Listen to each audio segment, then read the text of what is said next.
dotted.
Okay, now see here what happens.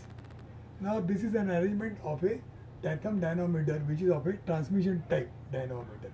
So there is a drum here, and at this drum there is a power which we want to measure. This drum is rotating like this in this direction, and it has got certain power here which you want to find out how much it is.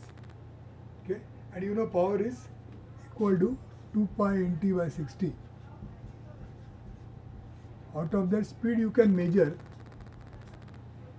and torque you want to now measure how much is the torque available over here. Now we have already seen belt drive.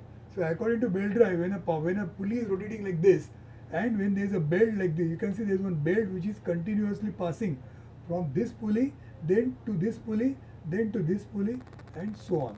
Now out of these three pulleys, these two pulleys, they are fixed on this arm. So there is one lever here, and this lever is pinned at this point. That means this lever is free to swing. About this point, this lever can swing like this. This is a fixing point, and the lever can swing about this point. Then there is one more pulley which is fixed to the frame. So this and this pulley, they are fixed on the frame. So their centers are fixed. And these two pulleys, their centers are on the lever which can swing about this point. At the same time, there is some load here, there is some counterweight here, adjustable weight here. So now what happens, when the power starts, when the power transmission starts, the rope is going to move like this the rope is going to move, and on this side of the rope there is going to be a tight side, this side of the rope there is going to be a slack side. So tension on this side is T1, tension on this side is T2. So this tension T1 will continue up to here, here also T1, and on this side it is T2, T2 and T2. So on this side is T2 tension, and on this side of the rope there is a T1 tension. Now see what happens, these two T1 and T1, they are together trying to pull this end down. So suppose I draw this, only this much part, then there is one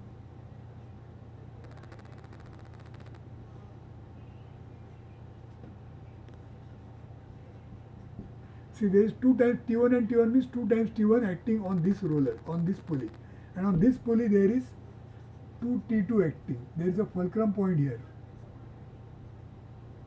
At this point there is a fulcrum point, and there is some weight also here. So when the weight is there, the weight is causing some certain moment, and that moment is W into L. Somewhere here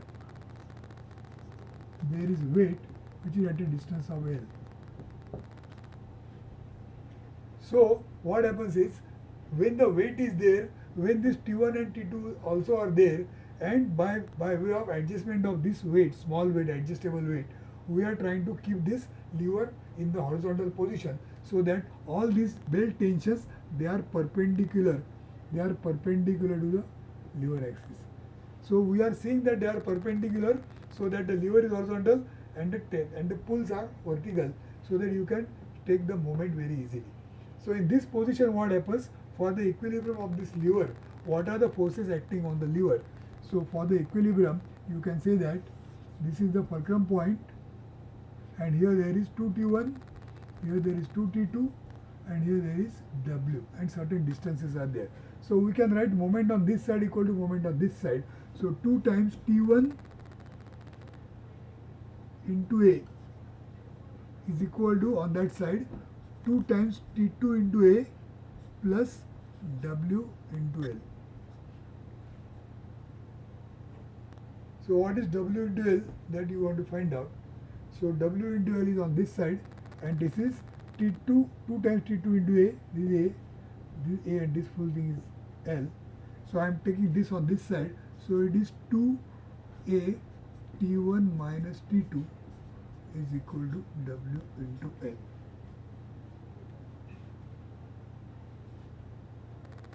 Therefore, I'll write here, therefore t1 minus t2 is w into L upon 2a. Now what is T1 minus T2? T1 minus T2 is the difference in the tensions. Now what is the torque acting? Torque, you know what we want to know is T is how much. So that T is equal to difference in tensions into the drum radius. So I'll just show here, this is the drum radius R. So T1 minus T2 into R is the is the torque that is acting. So out of that T1 minus T2 you get from here and multiply that T1 minus T2 into R, that will be your torque which you can keep here. So the final equation I'll write here, P is equal to 2 pi n by 60 and in place of torque I am writing T1 minus T2 into R and out of that T1 minus T2 is this. So here it is equal to W into L into R upon 2A.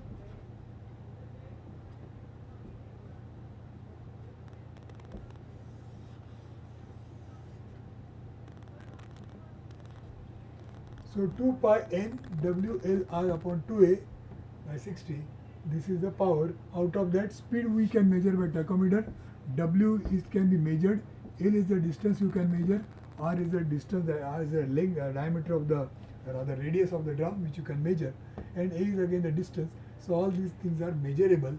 So by measuring these things and keeping the lever in horizontal position, you will be able to measure the power by this equation. This is called as a transmission dynamometer. The example is Tatham dynamometer. This is called as, it is also called as belt transmission dynamometer. So this is the way it works and it is the way power is measured. So you can jot this down as one more example of dynamometers.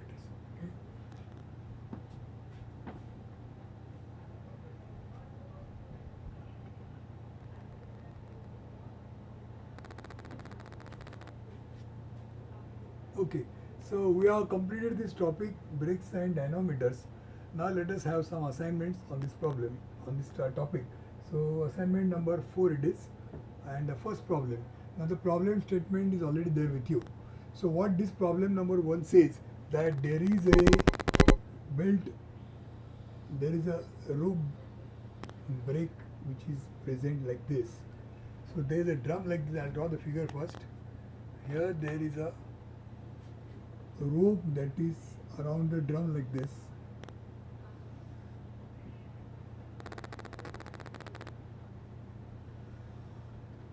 Then there is a lever here. Now this lever is fitted at this point and we are asked to find out how much is the effort you are requiring here. Effort when certain amount of power is present at the drum, how much is the effort you require to stop the drum. That is the exercise that is given. So I'll just write down what are the different things available. This is the diameter which is given. Figures are there with you. I may not write the figures. So D is some 500 and so on. 500 mm. Okay. Then there is a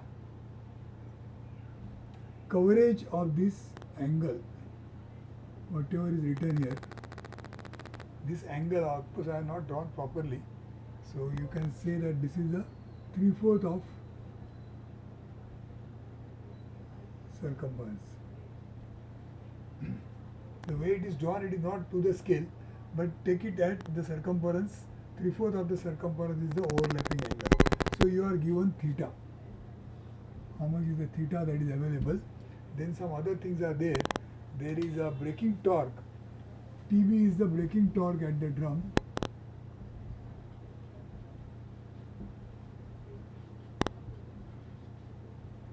So these Newton meters, which is also given to us. That means at this drum, how much is the braking torque is required for stopping purpose. That is also given. And we are now trying to find out how much is the effort you require for two cases. First case is when the drum is rotating anti-clockwise. So anti-clockwise is like this. So when the drum is rotating anti-clockwise, what is going to be the effort you require for the purpose of applying the brake? Now as you see here, it is rotating this way. So you have to stretch it, of course, in any case. So this effort which you are going to apply is going to be downwards. I am just writing this effort as P acting downwards, which you want to find out. Now how do we go about? First thing is braking torque. So I will start from here. Braking torque is given, some value is there, which is nothing but difference in tensions multiplied by the radius. So diameter is d by 2 is radius. So this figure, how much is T1 minus T2, that you know. So you can say, I'll write here, therefore T1 minus T2 is equal to how much, that we know this first equation. Now the second equation I'll write here also. T1 upon T2 is equal to e raised to mu theta. So e raised to mu, in fact mu also is given. Mu is given to us. So we know what is mu, and this angle theta you have to find out in terms of radians. So angle theta is, how much is angle theta? Theta is equal to 270 degrees as per the 3/4 of circumference is 270 degrees. So you have to convert this into how much radius. So pi by 180 into 270. This much is the angle in radians. So you know the angle in radians and you know mu and theta. So you can find out how much is T1 minus T2 is equal to how much. This you know as equation 2. So with these two equations of T1 and T2, you can find out T1 and T2 individual. So find T1 is how much and T2 is how much individual. So you know the values of individual tensions. Now since the rotation is like this, you can say that T1 is acting in this direction, T2 is acting in this direction. Because T1 we show here like T1 and T2. That means on the lever this is the way it is acting. So now for the equilibrium of the lever, we can say that T1 into, now certain distances are given. So T1 into whatever is the distance, I'll just call it as A and B. So this distance is A and this full distance is B. The values you can see take from the data. So T1 I'll write here, for equilibrium of the lever, T1 into A upwards is equal to P into B. So since everything else is known, you can find out how much is the P required, because A, B and T1 they are all known. Okay, so effort you can find out in the case of anti-clockwise rotation. Now what if the rotation is clockwise? This is anti-clockwise, now it is clockwise. So I'll just change this, same figure I'll write maybe the thing in the opposite direction. This is the second case, the direction is clockwise. So when the direction is clockwise, now this is going to be T1 and this is going to be T2. Okay, so the equations will accordingly change. So I'll write here T1 and T2 values, they are already the same values. So this part is the same, but for the equilibrium of lever, now what will happen? You have to take this T1 and T2. So T2 into A equal to P into B. So you can find out in newtons, that is the effort you require if it is rotating in the opposite direction, in the clockwise direction. Okay, so this is your first problem which can be solved like this. You can jot down, we will take the next problem.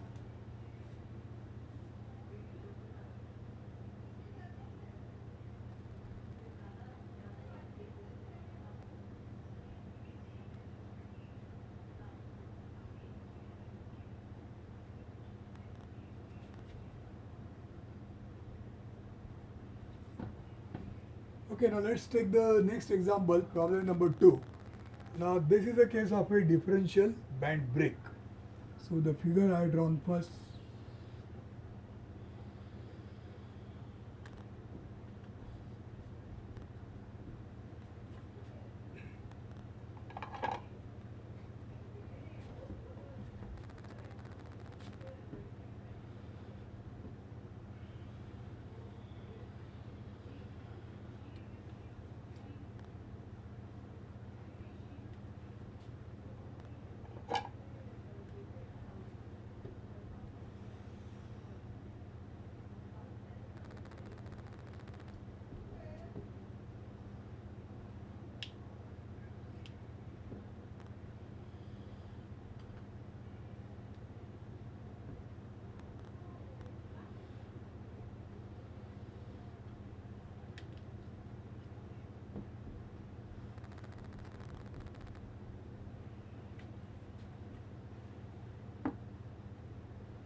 So you can now see here, again the problem says that there is a drum at which power is present, which we want to find out, and then it is connected by some kind of a band break.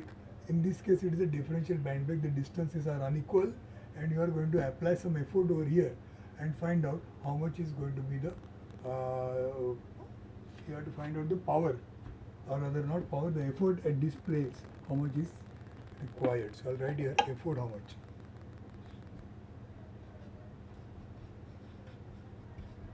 How much is the effort required? So the data is talking about power, some 35 kilowatts. Then the drum size is given. Drum diameter is given. The speed, some 1100 RPM is given. Speed at which it is rotating is given.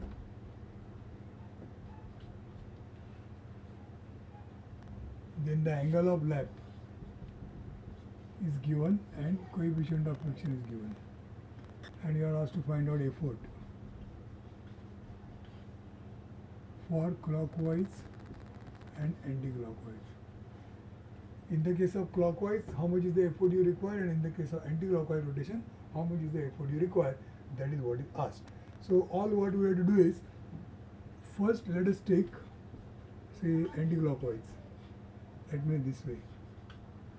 When the drum rotates like this, what happens? Okay. Power we know. So since power is given,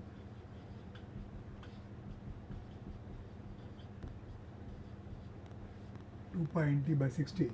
Power is given, speed is there, so you can find out torque. Now this torque you find out, and this torque is equal to difference in tensions into the radius, or d by 2. So find first equation, how much is the difference in tensions. Then we also know that T1 upon T2 is equal to e raised to mu theta, which also you can find out, which is the second equation. So from 1 and 2, you can find out the individual values of T1 and T2. From this and this, you can find out how much is T1 and how much is T2 going to be. Now, which side is T1 and which side is T2, that is to be decided depending on the direction of rotation. So, at the moment, it is anti-clockwise, direction of rotation is like this. So, this is going to be tight side. So, I will show that this is T1 and this is T2. So, on the lever now, T1 is acting here, T2 is acting here, and we are going to apply effort over here. See that this is perpendicular, accordingly it is drawn. So depending on the magnitudes, which is how much big, this is of course going to be bigger, this is smaller, but then there is some leverage also. I will write down some figures here for the leverage. Let us call this distance as A, this as B, and this full as C. Okay, so then ABC is also there with us. So all the lever dimensions are there. So maybe we will have to apply tension here. So this is a larger distance. So this should be stretched. So the stretching is on the larger side, relaxing on the other side. So for that to happen, this is most likely to be the effort downwards. So for equilibrium of lever, we can say that P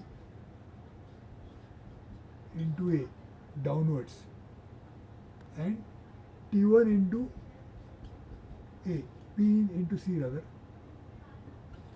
P into C anti-clockwise, T1 into A also anti-clockwise equal to T2 into B. So from this you can work out P is, therefore P is equal to T1A